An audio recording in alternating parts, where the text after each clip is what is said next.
नमस्कार, मी वसुधाच किचनमध्ये तुमचं स्वागत आहे। आज आपण बनवायची आहे कलिंगडाच्या सालींची भाजी आणि ती कशी करायचं ते आता आपण बघूया। आपण नेहमी कलिंगड आणल्यानंतर हा वरचा भाग आहे तो खातो आणि हा जो तळातला जो भाग आहे म्हणजे वरती जो पांढरा जो भाग आहे तो आपण त्या सालीसकट टाकून देतो।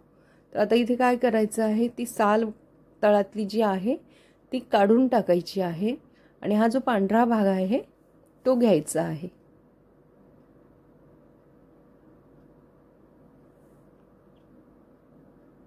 आणि सगळ्या त्या जे साल काढून त्याचे छोटे छोटे तुकडे करून इथे घेतलेले आहेत मी सालींचे।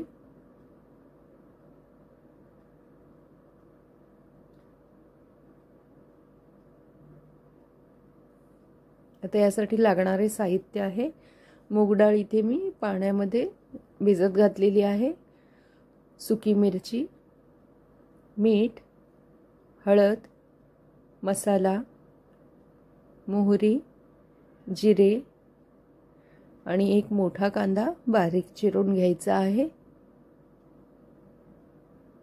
आता कढईमध्ये एक 4 चमचे छोटे तेल घ्यायचं आहे।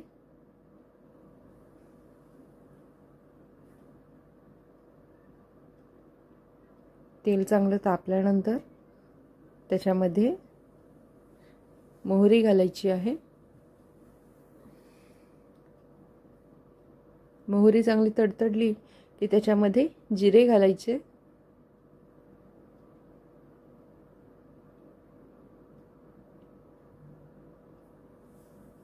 आणि आता एक कांदा चिरून घेतलेला आहे बारीक, तो घालायचा।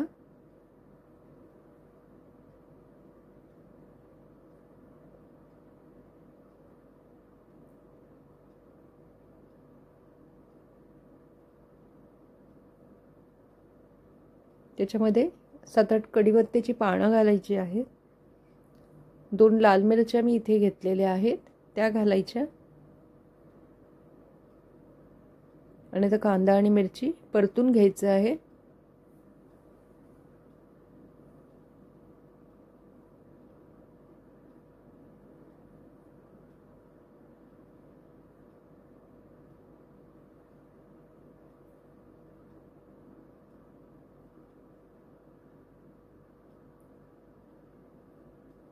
कांदा चांगला परतला की त्याच्यामध्ये पाव चमचा हळद घालायची आहे आणि 2 चमचे मसाला म्हणजे तिखट घालायचा आहे।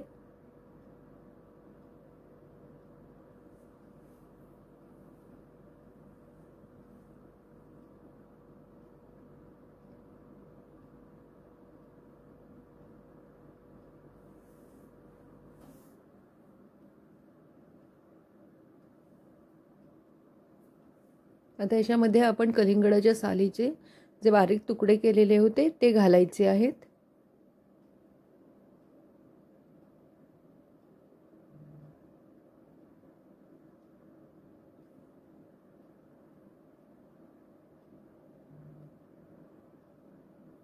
आता सगळं हे व्यवस्थित परतून घ्यायची आहे भाजी।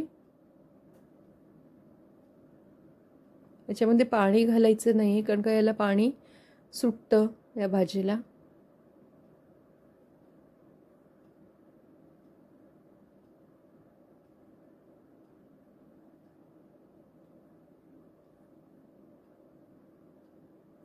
आता याच्यामध्ये भिजवून जी मूग डाळ ठेवलेली आहे ती घालायची।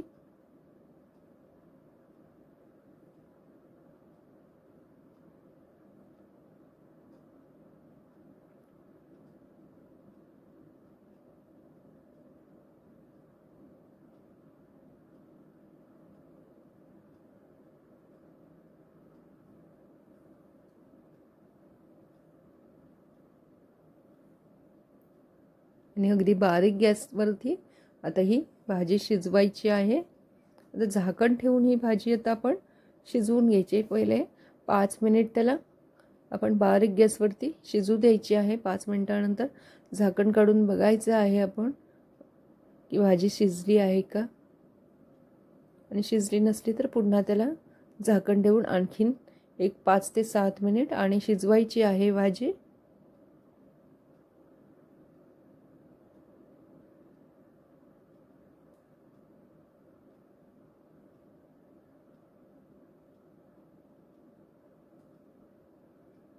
याच्यामध्ये आता मीठ घालायचं आहे चवीनुसार।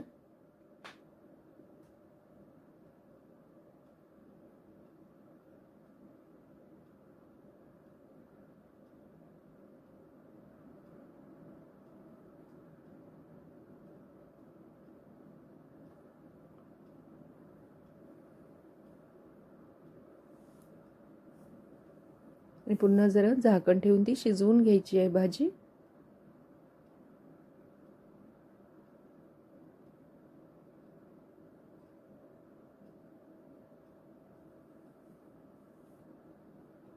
त्याच्यामध्ये कोथिंबीर आणि ओला खोबरा घालायचं आहे, कारण का भाजी आता आपली तयार झालेली आहे।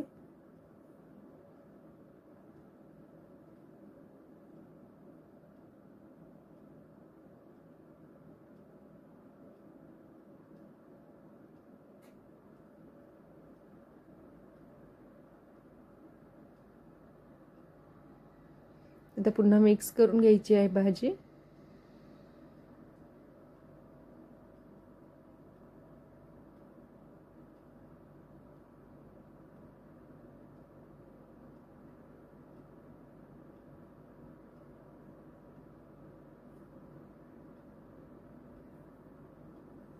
आणि अशा तऱ्हेने ही कलिंगडाच्या सालींची भाजी तयार झालेली आहे।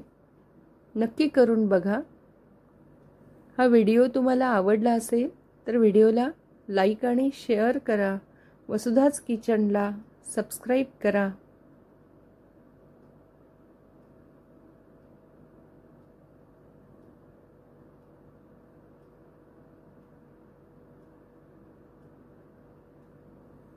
आणि अशा तऱ्हेने एक नवीन भाजी आपली तयार झालेली आहे।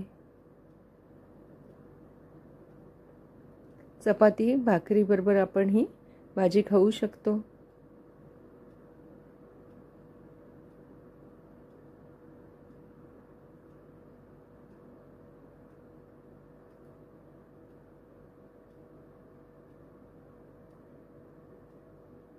पुन्हा भेटूया नवीन एका स्वादिष्ट रेसिपीसह।